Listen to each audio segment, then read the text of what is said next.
Hello everyone, this is Varsha. Welcome to victory education. आज के video में हम देखने वाले हैं फ्यूचर टेंस। प्रेजेंट टेंस और पास्ट टाइम हम ऑलरेडी कंप्लीट कर चुके हैं। किसी ने अगर वीडियो नहीं देखे हैं तो हमारे चैनल विक्ट्री एजुकेशन पर जाकर प्लेलिस्ट बनी हुई है टेंस की, उसमें जाकर आप देख सकते हैं। तो आज हम देखने वाले हैं फ्यूचर टेंस। जैसा कि हमने देखा था प्रेजेंट के present tense and past tense दोनों के ही फोर सब टाइप हमने देखे थे। फोर सब टाइप हमने देखे थे। तो इसी तरह फ्यूचर के भी 4 सब टाइप होते हैं। फ्यूचर टेंस के भी 4 सब टाइप होते हैं। कौन कौन से? सिंपल फ्यूचर होता है, फ्यूचर कॉन्टिन्यूस होता है, फ्यूचर परफेक्ट होता है and future perfect continuous tense होता है। तो वन बाय वन करके हम देखते हैं। देखो, सिंपल फ्यूचर टेंस का एक बार हम स्ट्रक्चर देखते हैं। सबसे पहले सेंटेंस में आता है सब्जेक्ट, उसके बाद वर्ब आती है शैल एंड विल। देखो, ये जो शैल और विल होते हैं, ये शैल और विल जो होते हैं, ये मॉडल वर्ब की तरह भी यूज होते हैं। जब हमने मॉडल पढ़ा था, मॉडल का टॉपिक पढ़ा था, वहाँ हमने देखा था शैल और विल का यूज, कि शैल को कहाँ यूज किया जाता है, विल को कहाँ यूज किया जाता है। ये हमने जब मॉडल पढ़ा था तब हमने देखा था। तो अगर किसी को शैल और विल का यूज़ देखना हो तो मॉडल वर्ब की जो प्लेलिस्ट है वहाँ जाकर देख सकते हैं। बहुत डिटेल में मैंने पढ़ाया है। तो देखो, यहाँ पर subject and shall and will, उसके बाद आता है, अब ये मॉडल है तो मॉडल के बाद तो हमेशा वर्ब का फर्स्ट फॉर्म आता है। तो मॉडल वर्ब हमेशा क्या होते हैं? मॉडल वर्ब हमेशा हेल्पिंग वर्ब होते हैं, कभी भी मेन वर्ब नहीं होते हैं। तो ये भी हेल्पिंग वर्ब या ऑक्सिलरी वर्ब है। तो यहाँ पर भी ये हेल्पिंग वर्ब और ऑक्सिलरी वर्ब की तरह ही काम कर रहे हैं। तो सब्जेक्ट शैल विल, उसके बाद आएगा वर्ब का first form, then object. Example देखते हैं। I will write a letter. I will write a letter मतलब मैं एक लेटर लिखूंगा। तो आई के साथ क्या लगा है? विल लगा है। I will write a letter.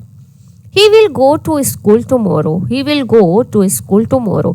Will के बाद वर्ब का फर्स्ट फॉर्म है तो फ्यूचर सिंपल टेंस हो गया। अब फ्यूचर सिंपल टेंस के कुछ इंडिकेटर वर्ड होते हैं, आप याद कर सकते हो। जैसे अगर आपको सेंटेंस में मिले shortly, soon, very soon, in a few months, in a few moments, in a few days, in a few weeks और in a few years. Clear?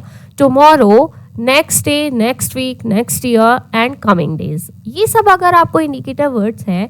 वैसे तो सेंटेंस को पढ़ के ही पता चल जाता है कि ये फ्यूचर का टेंस है, लेकिन फिर भी अगर कभी कभी आपको डाउट हो तो अगर ये सारे इंडिकेटर वर्ड्स आपको देखने को मिले तो वहां पर आप क्या लगाइएगा? Future simple tense.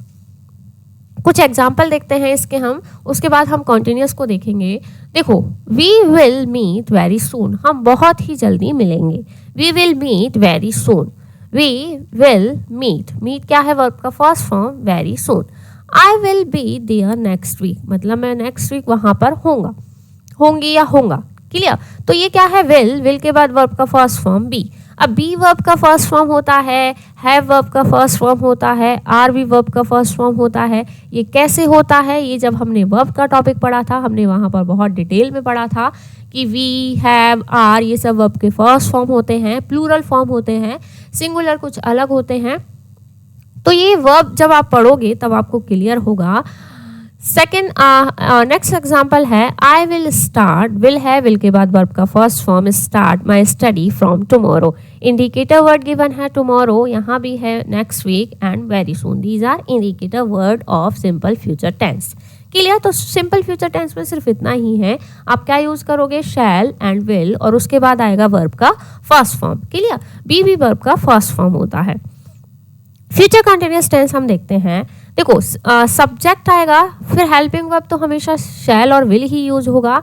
अब शैल और विल मॉडल वर्ब भी होते हैं, हेल्पिंग वर्ब भी होते हैं, तो ये हमेशा अपने बाद वर्ब का फर्स्ट फॉर्म लेते हैं। लेकिन यहाँ पर तो कॉन्टिन्यूअस है। कॉन्टिन्यूअस तो आईएनजी, कॉन्टिन्यूअस का मतलब क्या होता है कि सेंटेंस में आईएनजी फॉर्म होगा तो आईएनजी तो मिलेगा। B4 मतलब आईएनजी फॉर्म तो हमें मिलेगा, लेकिन हमें पता है शैल और विल अपने बाद वर्ब का फर्स्ट फॉर्म लेता है, तो हम क्या लगा देते हैं? बी। इसीलिए ये स्ट्रक्चर इस तरह बनता है, subject plus shall will plus be plus B4 plus object. Clear? I will be writing a letter, मैं एक लेटर लिख रहा हूँगा। I will be writing a letter. Ramesh will be teaching at this time tomorrow, इस समय रमेश पढ़ा रहा होगा, कल पढ़ा रहा होगा। क्लियर? तो टाइम है जो कॉन्टिन्यूसली हो रहा होगा तो वो किस में आएगा? फ्यूचर कॉन्टिन्यूअस टेंस में। क्लियर? नाउ मूव करते हैं नेक्स्ट, जो थर्ड सब टाइप है फ्यूचर परफेक्ट टेंस पे। फ्यूचर परफेक्ट टेंस क्या है, देखो इसका स्ट्रक्चर कैसे बनेगा फ्यूचर परफेक्ट टेंस का। परफेक्ट है तो वर्ब का थर्ड फॉर्म तो हमें मिलेगा ही। अब थर्ड फॉर्म तो हैज और हैव के बाद आता है, तो देखो सब्जेक्ट आएगा, शैल और विल आएगा। शैल और विल अपने बाद वर्ब का फर्स्ट फॉर्म लेता है, वर्ब का फर्स्ट फॉर्म हैव भी होता है। हैज वर्ब का फर्स्ट फॉर्म नहीं होता है, ये फिफ्थ फॉर्म होता है। फिफ्थ फॉर्म कैसे होता है, ये वर्ब का टॉपिक आप पढ़ोगे तब आपको अच्छे से क्लियर होगा। तो शैल विल, इसके बाद वर्ब का first form have.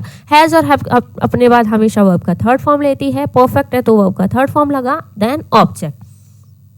She will have started a new job. She will have started a new job. Clear, मतलब वो एक नई जॉब स्टार्ट कर चुका होगा। इस समय तक वो एक नई जॉब स्टार्ट कर चुका होगा। She will have started a new job. अब देखो अगर सेंटेंस में आप सेंटेंस की शुरुआत होती है वाई दिस टाइम, मतलब इस समय से, इस समय तक। वाई दिस टाइम इसका मतलब होता है इस समय तक। तो why this time future indicator word मिले तो उसके बाद subject, shell will and have and third, तो उसमें वहां पर आप लगाओगे फ्यूचर परफेक्ट टेंस। अगर आपको किसी सेंटेंस में मिलता है Y this time tomorrow, tomorrow की जगह कोई भी फ्यूचर इंडिकेटर वर्ड्स हो सकता है।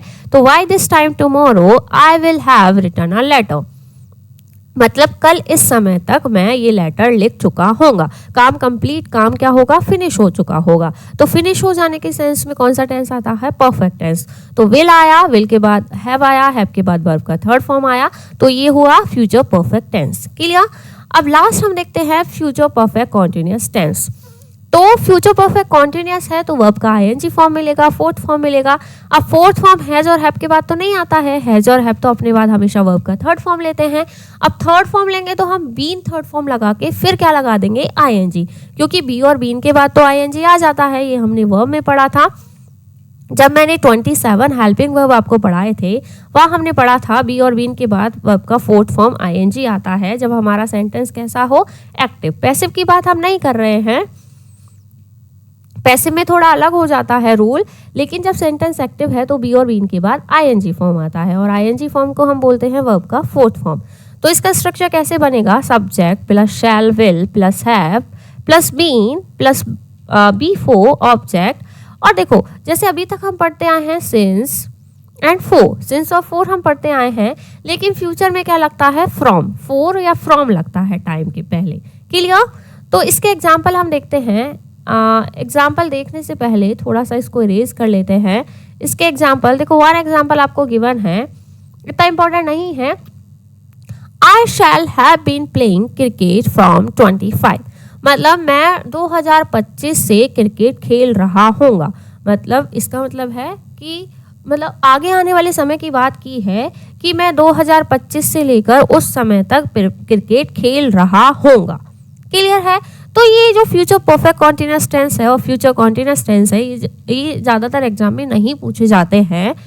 फ्यूचर में अगर आपसे पूछेंगे तो फ्यूचर परफेक्ट और फ्यूचर सिंपल टेंस फिर भी आपसे पूछ सकते हैं, लेकिन फ्यूचर कॉन्टिन्यूअस और फ्यूचर परफेक्ट कॉन्टिन्यूअस टेंस किसी बुक में तो ये दोनों टेंस को गिवन ही नहीं, दिया ही नहीं होता है, क्योंकि ये दोनों टेंस एग्जिस्ट ही नहीं करते हैं। ये सिर्फ इमेजिनरी होता है कि मैं ऐसा कर रहा हूँगा, ऐसा मैं करूँगा। क्लियर। तो इसलिए ये दोनों टेंस ज़्यादा इंपॉर्टेंट नहीं है, फिर भी मैंने आपको बता दिया है। आई होप आपको वीडियो पसंद आया होगा। फिर भी अगर किसी भी वीडियो में, टेंस की किसी भी वीडियो में अगर आपको किसी भी तरह का कोई डाउट हो तो आप कमेंट सेक्शन में कमेंट करके पूछ सकते हैं। इसके बाद टेंस तो हमारा कंप्लीट हो चुका है, इसके बाद बहुत सारे प्रैक्टिस क्वेश्चंस हम लगाने वाले हैं। आप सब भी जिस भी क्लास में हो या जिस भी कॉम्पिटिटिव एग्जाम की प्रिपरेशन कर रहे हो, तो बहुत सारे आप अगर क्वेश्चंस लगाओगे तभी आपको ये जो टॉपिक है और भी अच्छे से क्लियर होगा। तो एक बार यहाँ से पढ़ना, देन अपने बुक के क्वेश्चंस को लेके बैठना, आप सारे क्वेश्चंस को इजीली सॉल्व कर लोगे। आई होप तो वीडियो पसंद आया हो तो वीडियो को लाइक, और अगर आप हमारे चैनल पर नए हैं तो चैनल को सब्सक्राइब और अपने फ्रेंड्स के साथ शेयर करना ना भूलें। Till then, thank you, bye bye.